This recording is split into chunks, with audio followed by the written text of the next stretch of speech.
예, 할렐루야 샬롬 하고 우리 인사합니다. 할렐루야 샬롬 샬롬 샬롬 샬롬 샬롬. 하나님 사랑합니다. 여러분 주 안에서 사랑합니다. 오늘 마태복음 6장 주님이 가르쳐 주신 기도 5번째 시간 9절에서 13절까지 다시 한번 저희들 읽었습니다. 그러므로 너희는 이렇게 기도하라. 하늘에 계신 우리 아버지여, 이름이 거룩히 여김을 받으시오며 나라가 임하시오며 뜻이 하늘에서 이루어진 것 같이 땅에서도 이루어지리이다.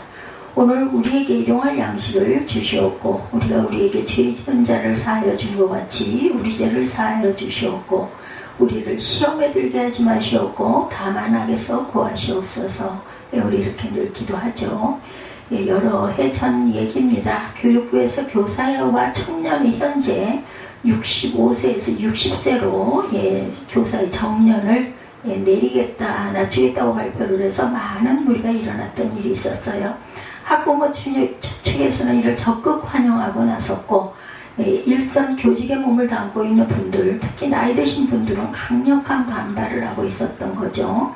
마침 금요일 그 신문에 보니 교육부 장관이 정년의 나이를 다시 조정하겠다는 발표를 했지만 모든 것이 석연치 않았었어요.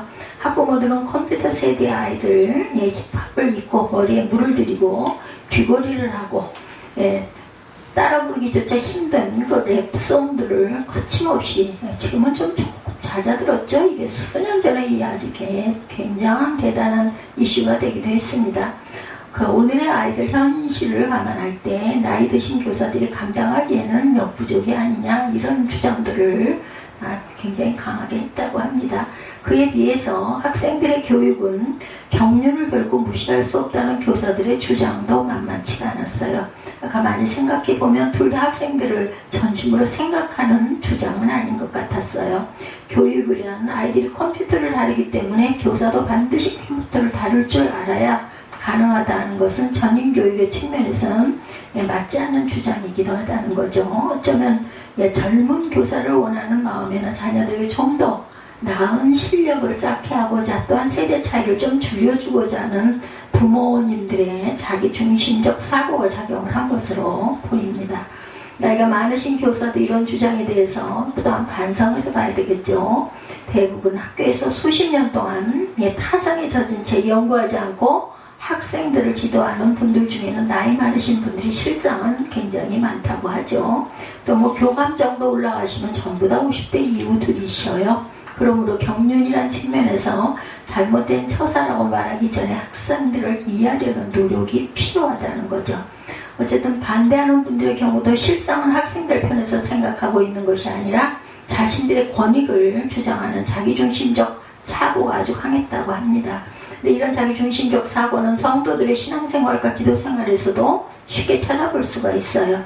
가령 어떤 분은 예수를 왜 믿느냐 하는 질문에 대해서 외로워서라든가 몸이 몹시 아픈데 예수를 믿으면 몸이 나을까 했다, 이런 아주 솔직한 대답을 하시는 분들도 계시죠.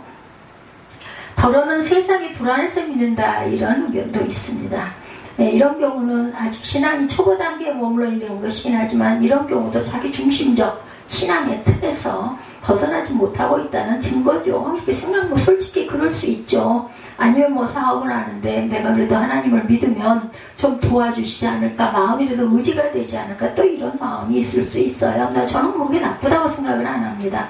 지난번에 어떤 분이 그런 얘기 하시더라고요. 샤머니즘이다, 이런 이야기를 하셔서 그냥 아무 말도 하고 있지 않다가 아버지에게 달라고 할 수 있지 않을까요? 하고 그냥 그렇게 하고 넘겼습니다. 제가 그 마음이 왜 나쁜 것이겠어요? 창조주시고 온 세상을 주관하시는 아버지께 우리가 기도할 때 나라와 민족을 위해서 기도도 좋고 중보기도도 좋지만 대부분의 어려움이 있을 때는 그 어려움이 더 절실하지 않을까요? 솔직히 말해서 땅에 사는 우리들의 마음에서는 마치 초보 운전 때 다른 주변 상황을 신경을 못 쓰고 자신만 초보 운전할 때 다른 차들 보여요. 내 차 반드시 가고 안 부딪히고 마음이 너무 조마조마해가지고 저도 생각이 납니다. 초보 때 사거리에서 그때는 지금처럼 이렇게 그 운전이 자동으로 되는 게 아니라 기아가 있었어요. 기아를 넣으랴, 방향 틀랴, 엑셀 밟으랴, 뭐 이거 그 꺼지지 않게 하려면 또 살짝 브레이크 엑셀을 아직 기술껏 밟아야 되는 그거 하랴. 정말 진땀이 났던 기억이 지금도 어제 일처럼 예, 선합니다. 거의 50여 년 가까운 이야기인데, 운전이란 시시각각으로 변하는 주변 상황에 정말 잘 대처를 해야 되죠. 신호등도 봐야 하고 앞뒤 옆뒤에 또 어떤 차의 흐름도 봐야 합니다. 보행자도 또 급하게 뛰어나오는 보행자도 있어요. 파란불이 켜지자마자 예, 이런 경우 굉장히 위험하죠. 초보는 그런데 신경을 못 써요. 모든 거 다 못 봅니다. 자신이 몰고 가는 차에만 모든 시선이 집중이 되죠.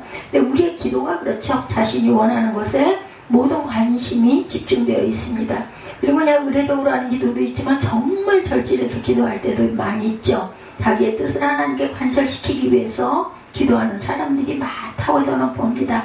자신이 이러이러한 계획을 가지고 있으니 그 일에 하나님께서 사인을 해달라는 식으로 예, 기도하는 사람들이 또 많이 있다라는 거죠. 그런 마음이 절실하면 절실할수록 기도도 더 열심히 하지 않을까 싶어요. 그 믿음이 대단한 거예요. 그 정도 믿음을 가질 수 있다는 건 의례적으로 기도하지 않고 하나님이 이걸 보고 계시고 이거 꼭 돼야 되는데 뭐 사람들에게 아무리 얘기를 해도 그 일이 통과가 되고 안 되고는 우리들과 우리 마음하고 다르게 가기도 하니까 예, 우주의 주관자이신 아버지께 나는 기도한다 이런 마음으로 기도하죠.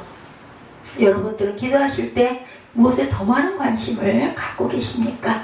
아마도 우리가 기도하는 내용을 가만히 들어보면 제일 많이 반복되는 일이 주시고입니다. 주시옵소서, 주시사 이런 단어들이 많이 나오죠. 우리의 기도는 거의 내게 필요한 것을 달라는 것으로 일관되어 있어요. 즉 내 중심적인 기도를 하고 있다는 거죠. 예, 제 말에 동의를 하기 어렵다 하시는 분은 오늘 여러분의 기도하는 중에 주시옵소서라는 말을 몇 번이나 사용하는지를 관찰해 보시기 바랍니다. 근데 우리 주님이 우리에게 가르쳐 주신 기도는 중심이 나에게 있는 것이 아니라 하나님께 있어요. 그렇죠? 좀 다르죠? 본문 마지막 부분에 나라와 권세와 영광이 어디에? 아버지께 영원히 있다라고 마지막 끝 마무리를 합니다. 아멘으로 끝이 나죠.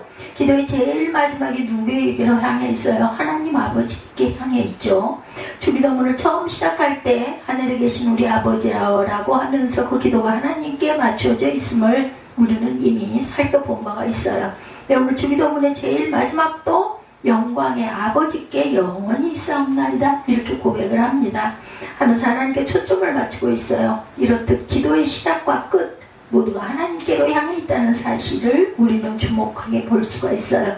여러분 인생의 시작과 끝은 초점이 어디에 그리고 어떻게 맞추어져 계신지 어느 날 우리 주님은 자신을 가리켜서 나는 알파와 오메가라 처음과 끝이다 이렇게 말씀하죠.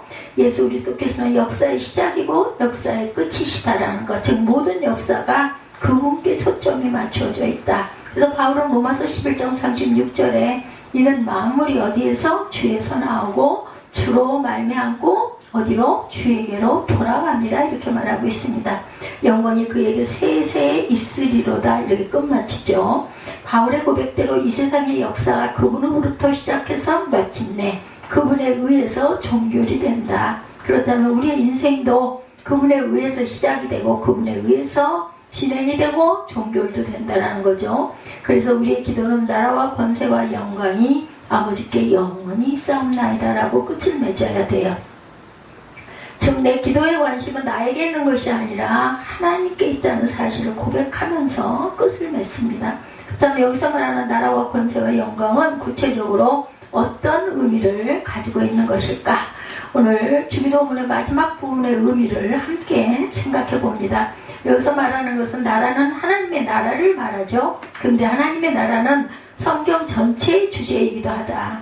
기독교에 대해서 비판적인 시각을 가진 사람들은 기독교가 지극히 내세지향적이다 이렇게 얘기를 합니다. 그래서 사회에 무관심하다는 주장들을 많이 한다고 하죠.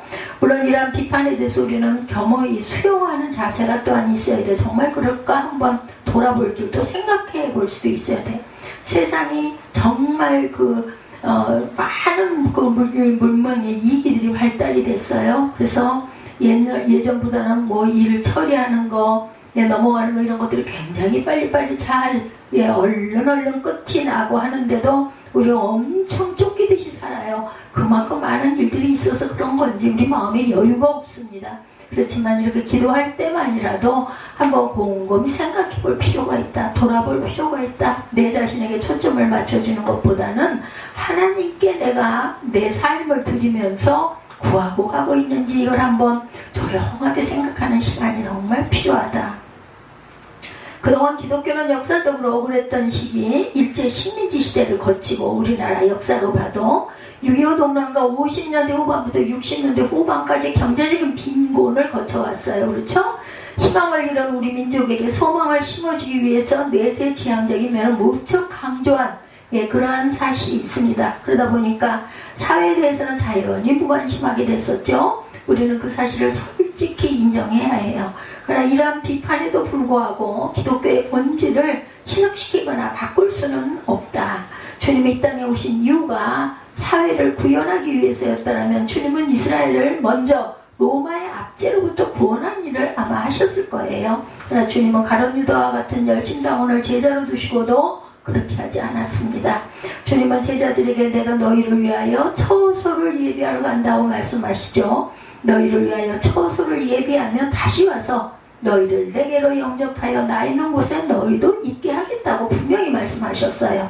주님의 제자들을 위해 예비하시는 처소는 이스라엘의 독립이 아니고 천국이죠. 하나님의 나라였습니다. 그래서 주님은 빌라도 앞에 섰을 때에도 자신의 나라는 이 땅에 속한 나라가 아니라고 말씀하시죠.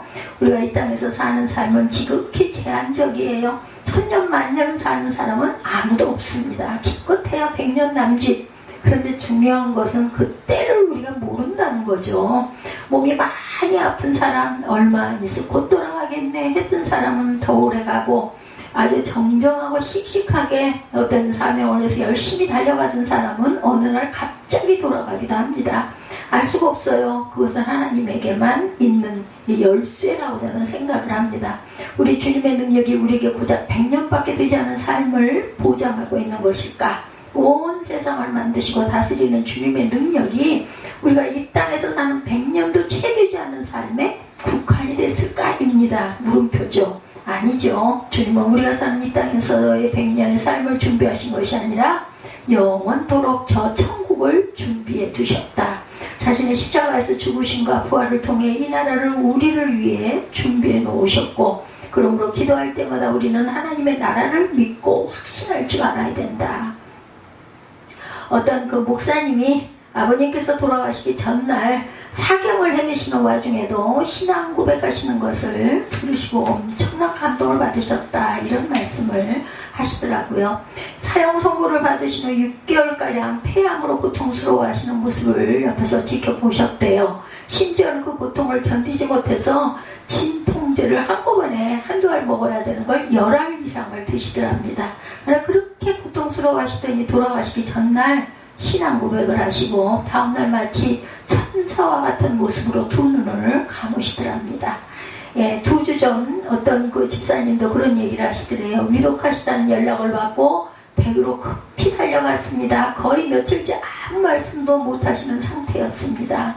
그리고 숨을 몰아쉬고 계셨습니다. 신방대원들이 함께 신앙 고백을 했습니다.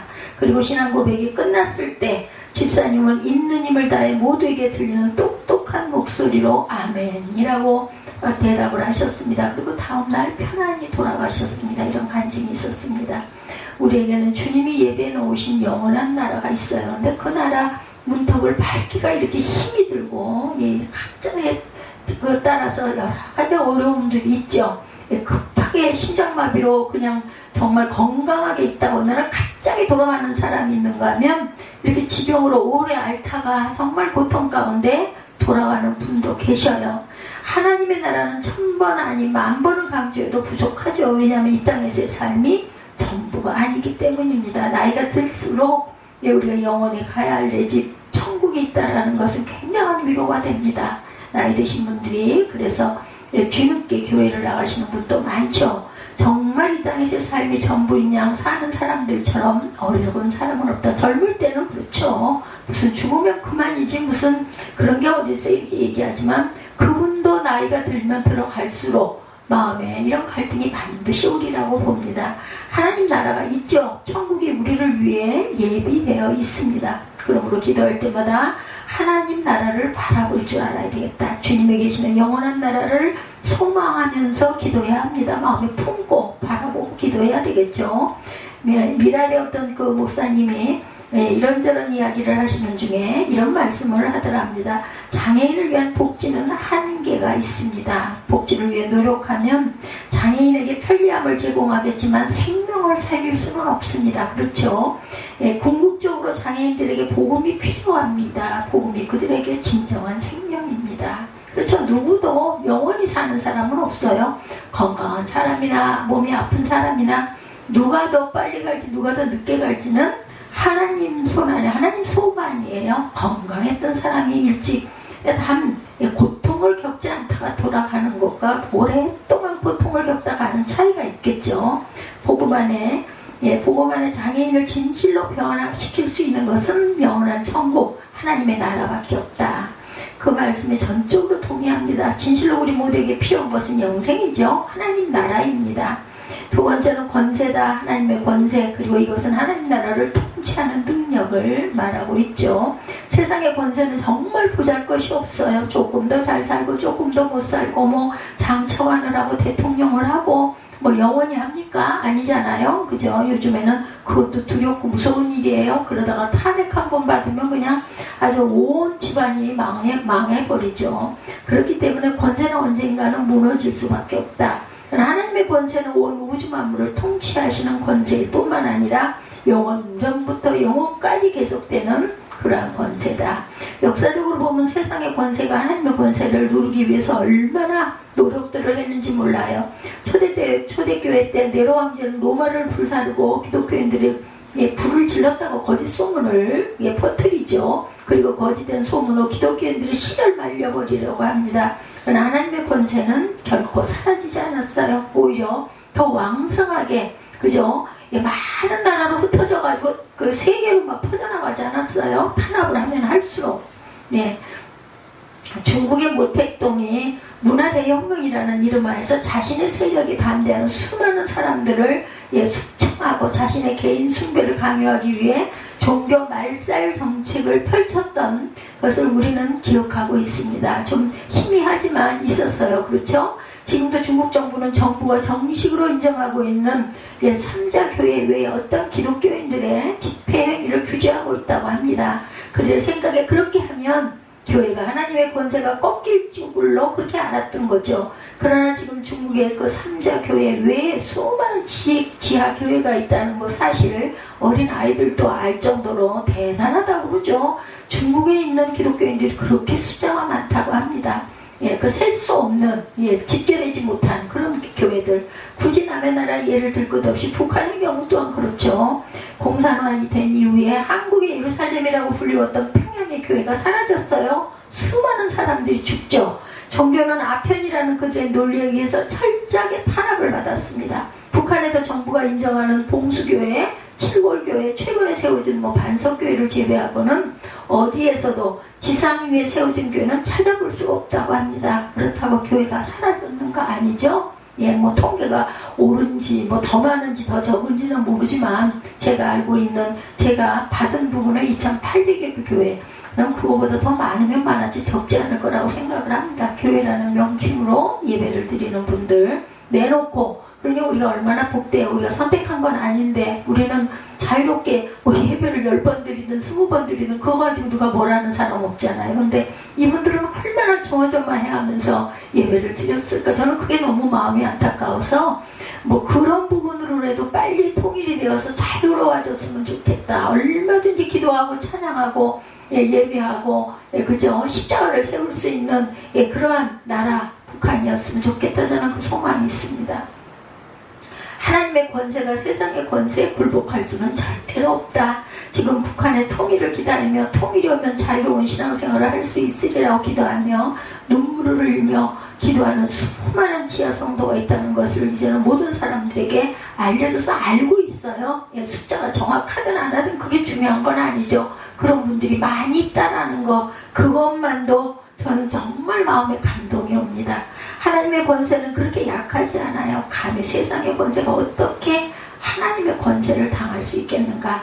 세상의 권세가 하나님의 권세에 도전을 했다가 자신들이 오히려 무너지는 것을 우리는 역사적인 사실을 통해서도 무수히 보아왔고, 우리가 수백 년 후쯤 되면 오늘날의 역사가 또 역사로 기록이 되겠죠. 그죠? 후대들이 아마 볼 것입니다. 성도는 죽음은 두려워하지 않고 하나님의 나라를 지키고자 했어요. 성도들은 그 힘이 어디서 왔어요? 하나님의 권세에서 온 거예요. 뭐 우리가 무슨 힘이 있어요? 예, 그죠? 허위 많으면 더 많았지. 예, 세상 사람들보다. 예, 뭐 대단할 게 아무것도 없지만 우리는 하나님의 이름으로 담대하게 증거하고 죽으면 죽으리라는 각오도 할 수 있다는 거 하나님의 백입니다. 우리 주님이 이 땅에 계시는 동안 놀라운 권세를 보여주고 가셨죠. 그리고 그 권세는 우리의 삶의 전 영역에 미쳐 있다는 것을 또한 보여주셨습니다. 풍랑을 만나 두려워하는 제자들에게 바다를 꾸짖어서 잠잠케 하시는 권세를 보여주셨고, 예, 여러분들에게 인생의 풍랑을 만나 두려움이 있을 때 그 인생의 풍랑을 잠잠케 해주실 분이 우리 주님이시라는 것.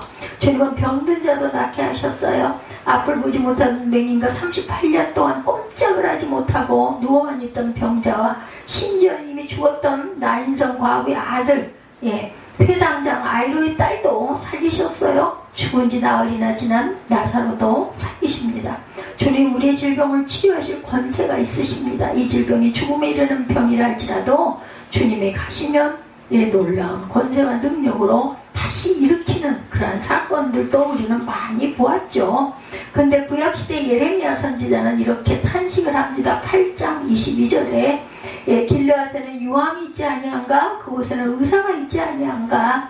딸 내 백성이 치료를 받지 못하면 어쩌민고? 이렇게 예레미야가 한탄을 합니다. 예레미야는 하나님께서 우리의 참된 치료자가 되신다고 말씀하고 있어요. 근데 그 시대의 사람들은 하나님께 나아가서 치료받을 수 있다는 사실을 까맣게 잊고 있었다는 거죠. 그래서 예레미야 선지자는 그 사실을 잊어버린 유다 백성들을 생각하며 탄식하고 있는 거예요. 우리가 기도할 때 이 사실을 기억하고 인정해야 합니다. 주님께서 질병을 치유하실 권세가 있음을 인정하십시다. 그 사실을 믿음으로 바라보고 나아가야 할 줄 믿습니다. 세 번째는 영광이죠. 물론 이 영광은 두말할 필요 없이 하나님의 영광이에요. 왜냐하면 영광 받으실 분은 오직 한 분 하나님 뿐이시기 때문입니다. 하나님 외에 어떤 것도 영광의 대상이 될 수가 없어요. 그런데 이스라엘 백성들은 하나님께 돌려야 할 영광을 우상하게 돌렸다라는 거. 금송아지를 만들고 그 앞에 절하면서 그 헛된 것의 영광을 돌립니다. 근데 오늘날 우리들도 헛된 것의 영광을 돌리고 있다는 것을 우리는 모르죠. 예, 로마서에 이렇게 말하고 있죠. 하나님을 알되 하나님으로 영화롭게도 아니하며 감사치도 아니하고 오히려 그 생각에 허망하여지며 미련한 마음으로 어두워졌나니 스스로 지혜 따라 우둔하게 되어 썩어지지 아니하는 하나님의 영광을 썩어질 사람과 금수와 버러지 형상의 우상으로 바꾸었느니라. 이렇게 말씀하세요. 로마서 1장 21절에서 23절입니다. 우리의 생각이 어두워지고 허망해졌다. 하나님께 돌려야 할 영광을 사람과 금수와 버러지 형상에게 돌리고 있다고 말씀하고 있습니다.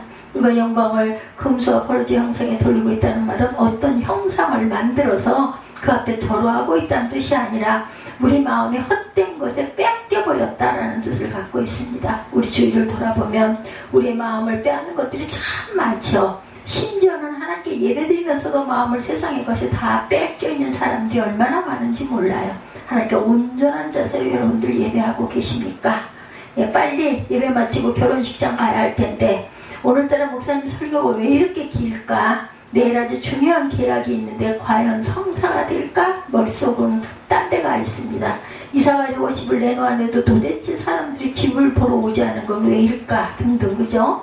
예배드리는 이 순간에도 우리 마음이 엉뚱하게 빼앗기고 있지는 않은 것인지, 하나님께 우리의 마음 모두를 빼앗겨야 할 텐데 엉뚱한 것에 마음을 빼앗겨서 하나님의 영광을 가리고 있지는 않은지, 이사야 선지자는 고백하기를 거룩하다 거룩하다 거룩하다 만군의 야훼여 그 영광이 온 땅에 충만하도다. 이사야 6장 3절이죠. 이사야 선지자는 이처럼 온 땅에 충만한 하나님의 영광을 찬양합니다. 마지막으로 아멘이죠. 아멘이라는 단어는 크게 네 가지 의미를 담고 있습니다. 예, 확인과 기원과 충성과 헌신이에요. 확인, 기원, 충성, 헌신. 이 네 가지 의미 중 우리는 흔히 그렇게 되기를 원한다라는 그 기원의 의미에 가장 큰 비중을 두고 있습니다. 믿습니다죠? 예, 믿습니다. 확인입니다. 예, 우리가 기도한 것 그 모든 것이 그대로 되어지기를 바라는 마음이 바로 아멘입니다. 오늘 주기도문의 제일 마지막이 아멘으로 끝나고 있는데 놀라운 것은 사도 요한이 역사의 종말을 구하는 계시록 제일 마지막에도 아멘 주 예수여 오시옵소서 주 예수의 은혜가 모든 자들에게 있을지어다 아멘 계시록 22장 20절에서 21절 이렇게 끝나고 있다는 거죠. 저와 여러분의 인생 마지막도 아멘으로 끝나기를 소원합니다. 역사의 종말에 아멘이라고 요한이 말한 것처럼 기도의 마지막에 아멘이라고 말한 것처럼 저와 여러분 이 땅에서의 삶을 다 살고 마지막 눈을 감을 때도 아멘 이렇게 고백할 수 있는 저와 여러분들이 되시기를 주님의 이름으로 축복합니다. 오늘 마태복음 6장 9절에서 13절 말씀 아멘 하고 기도할 수 있는 저와 여러분들 우리를 시험에 들게 하지 마옵시고 다만 악에서 구하시옵소서 나라와 권세와 영광이 아버지께 영원히 있사옵나이다. 아멘. 이 기도가 우리 모두의 기도가 되시기를 주님의 이름으로 축복합니다.